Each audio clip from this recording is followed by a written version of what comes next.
Donald Trump, President of the United States of America, Excellencies, heads of state and government and former heads of state, distinguished ladies and gentlemen,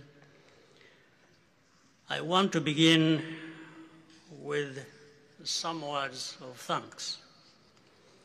First, to my fellow heads of state and government from Africa, your presence here confirms that these efforts enjoy the broad support necessary to succeed. I also thank Minister of State Kulaifi, representing His Highness Sheikh Tamim bin Hamad of Qatar. The role of Qatar has been absolutely central in getting us to this point. But of course, the biggest vote of thanks goes to President Donald Trump. No one was asking President Trump to take up this task. Our region is far from the headlines. But when the President saw the opportunity to contribute to peace, he immediately took it. This conflict has lasted for 30 years. We have seen countless mediations and efforts, but none has succeeded in resolving the underlying issues. President Trump introduced a new and effective dynamism that created the space for breakthroughs. His approach is even-handed, never taking sides. He orients us toward the future, not the past, emphasizing that the dividend of peace is prosperity and investment, including from the United States.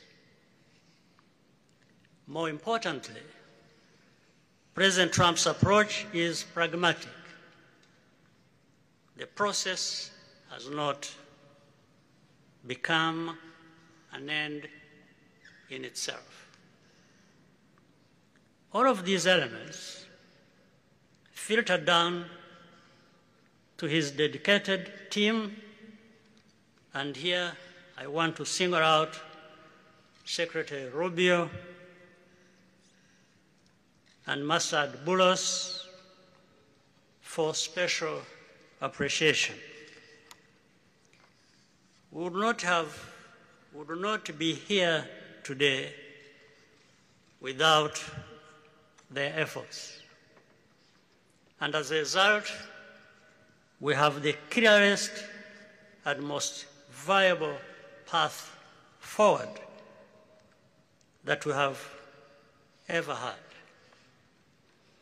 These accords provide everything needed to end this conflict once and for all. If this agreement falters and things do not work out as they are supposed to, the responsibility will not lie with President Trump, but with ourselves. It's up to us in Africa, working with our partners to consolidate and expand this peace. There will be ups and downs on the road ahead. There is no doubt about it. Rwanda, I know, will not be found wanting. I can assure you of that. Our only objective is and has always been for our country to be safe and secure after having endured so much tragedy. We now only want to look forward in confident expectation of a prosperous and stable future. Mr. President, Excellencies, I thank you for your kind attention.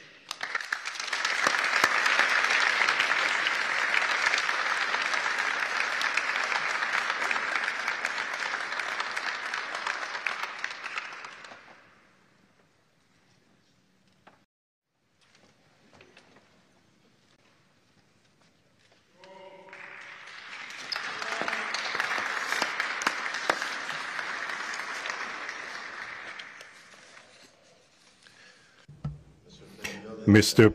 the President of the United States, Donald Trump, ladies and gentlemen, dear members of the delegations, distinguished guests,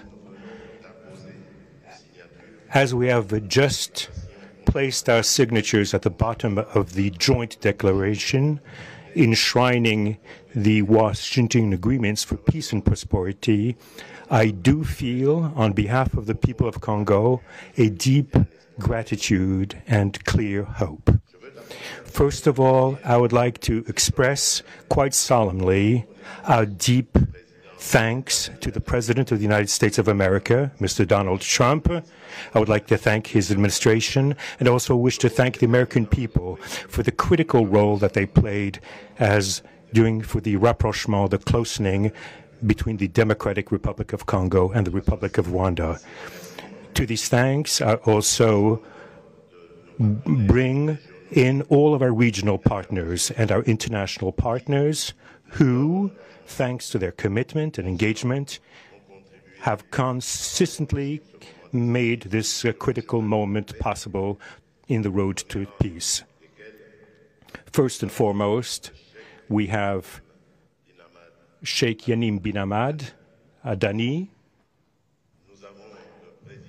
We have President João Manuel Lourenço Gonçalves, who is the President of Angola and the acting President of the African Union. And we also have the former President of the Republic of Kenya, my brother, Uhuru Kenyatta, who I can see here in the room. These two great Africans who are at the beginning, who started the Rwanda and the Nairobi processes. And beyond them, I wish to thank also all of the African leaders who contributed to help us in this struggle. And I do hope that we have, yes, reached the end. The Washington agreements are not yet another document. These represent a turning point. They bring together under a coherent architecture a declaration of principles of a peace agreement and also the regional economic integration framework to provide to the peoples of the region a new perspective, a new outlook, namely to finally overcome the cycle of violence, of forced displacements, of mistrust, defiance, in order to begin a new era of friendship, cooperation, and prosperity all shared together. For those involved, the Democratic Republic of Congo takes this solemn commitment to implement with complete sincerity all of our obligations that stem from this agreement. We will do this with seriousness, with rigorousness, and also with the constant care for peace and the security of our populations, for the unity and the integrity of our territory. We do hope that thanks with the same seriousness that the Republic of Rwanda will also respect fully the letter and the spirit of the commitments made here in Washington. We are reaching out for a peaceful cooperation based on mutual respect, non-interference, and the joint struggle against the armed groups, the end of all support to negative forces, and the beginning of fair prosperity on behalf of our two populations. I do believe this day is the beginning of a new path, a demanding path, yes, indeed, quite difficult, but this is a path where peace will not just be a wish, an aspiration, but a turning point. The Democratic Republic of Congo will fully play its part with dignity, with consciousness and consistency, and with the support of our partners. We will remain watchful, vigilant, but not pessimistic. We'll be clear-eyed, but resolutely optimistic. These Washington agreements for peace and prosperity must be for our peoples a symbol of an irreversible commitment to turn the page of confrontations and to open a new era of cooperation and sustainable peace throughout the region. Thank you.